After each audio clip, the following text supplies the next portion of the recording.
Hi friends and viewers, நான் தான் வாங்க வரலாம் அனந்து பேசுகிறேன். இன்றைக்கி நம்ம தலையோட 50வது படம் மங்காத்தா 2011 ரிலீஸ் ஆகி பெரிய ஹிட் ஆச்சு. இப்போ வந்து திரும்ப ரீரிலீஸ் பண்ணியிருக்காங்க. ரீரிலீஸ்லையும் பயங்கர ஓப்பனிங்கு. இப்போ வந்திருக்க படத்தெல்லாம் தாண்டி எங்கேயோ போயிட்டுருக்குன்னு சொல்கிறாங்க. அப்போ தான் ஒரு ரிவ்யூ தான் அது. வெங்கட் பிரபு கோவா சரியா போல், அஜித்துக்கு வந்து அசல் பெருசாக போல், 2 பேரும் சேர்ந்த காம்போல தான் இந்த மங்காத்தா வந்தது. படத்தை பொறுத்த வரைக்கும் பார்த்தீங்கன்னா வந்து ஒரு சூதாட்ட கதைன்றனால வந்து மும்பை நடக்குது. ஐபிஎல் பணம் வந்து பெட்டிங் பணத்தை ஆட்டையப்பட ஒரு 4 பேர் நினைக்கிறாங்க. நம்ம பிரேம்ஜி, மகத் இவங்கலாம்.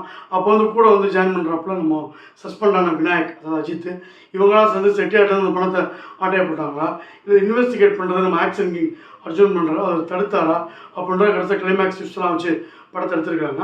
படத்துக்கு மிகப்பெரிய பலமே நம்ம அஜித் தான்.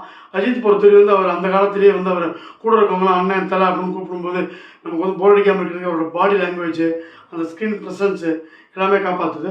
அது மாதிரி 50வது படம் சொல்லி அவரை மட்டுமே புகழ்கிற மாதிரி இல்லாமல் எல்லாருக்கும் ஈக்குவல் ஸ்பேஸ் கொடுத்து, அதுவும் குறிப்பாக அந்த வெங்கட் பிரபுவோட கோஷ்டி அந்த இருக்கிற அந்த வெங்கட் பிரபுவோட தம்பி பிரேம்ஜி, மகத், அரவிந்த் ஆகாஷ், இந்த ஒரு குரூப்புக்கும் சரி, அதேமாதிரி ஆக்ஷன் கிங் அர்ஜுன், இவர் தனக்கு இணையாக வந்து பேரை வந்து டைட்டில் போட வந்துச்சு, அவருக்கு ஒரு முக்கியமான கேரக்டர் கொடுத்து கொஞ்சம் ஒதுங்கி இருந்தால் கூட இவரோட இது படம் ஃபுல்லாக அவரோட கேரக்டர் வந்து வியாபிச்சிருக்கு. அதான் தலை.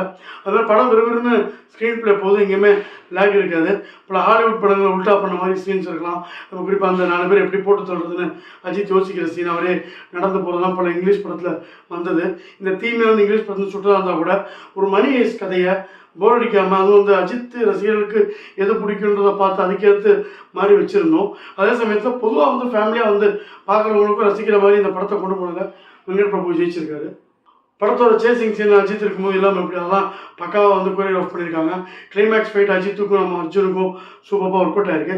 திரிஷா படத்தில் ஊருகா மாதிரி தொட்டிருக்காங்க. இந்த படம் இப்போலாம் வந்திருந்தால் ஃபெமினிசம் பேசுகிறவங்களாம் அவங்க ரெடி பண்ணியிருப்பாங்க. ஏன்னா லட்சுமி நாயகன் வந்து ஊருகா தொட்டு போகிறது, பெண்களே மதிக்காத மாதிரி ஒரு கேரக்டர், குடி கும்மாளம்னு இருந்துட்டு அவர் வந்து நம்ம லட்சுமி நாயகன் வந்து திட்டுறதுன்னு அஜித் வந்து தன் கேரக்டரை பற்றி இமேஜாக பார்க்காம ரொம்ப லோக்கலாக இறங்கி பண்ணியிருப்பாப்புல. அது சில பேருக்கு மவுஸ் வைக்கிற மாதிரி இருக்கலாம். பட் ஓவராலாக படத்தை அந்த அஜித் ரசிகர்கள்னு பார்க்கும்போது அவங்கள ரசிக்கிற மாதிரி படத்தை வெங்கட் பிரபு கொண்டு போயிருக்காரு. சரக போட்டாலே வந்து இளையராஜா பாட்டு தான் வரும்ன்ற இடத்துல அஜித் சொல்கிறதெல்லாம் சும்மா விசில் பறக்குது. சிந்தனை செய் படத்தில் வந்து ஏற்கனவே இதே மாதிரி சில காட்சிகளுக்கு ஞாபகப்படுத்தினா கூட அஜித் ஸ்டைலில் ஒரு பக்காவாக வச்சுருக்காங்க. மொத்தம் இந்த படம் ஜாலியாக ரசிக்கிற மாதிரி சும்மா கும்முன்னு ஒரு படத்தை வந்து வெங்கட் பிரபு அஜித் காம்போவில் கொடுத்துருக்காங்க. அதில் வாங்க படம் பஞ்சலைன், மங்காத்தா, தலை ஆட்டம், 3 ஸ்டார் ரேட்டிங். இந்த ரிவ்யூ பிடிச்சிருந்தா லைக் பண்ணுங்கள், ஷேர் பண்ணுங்கள், கமெண்ட் பண்ணுங்கள். வாங்க படம் சேனல் பிடிச்சிருந்தா மறக்காமல் சப்ஸ்கிரைப் பண்ணுங்கள். நன்றி, வணக்கம், பாய்.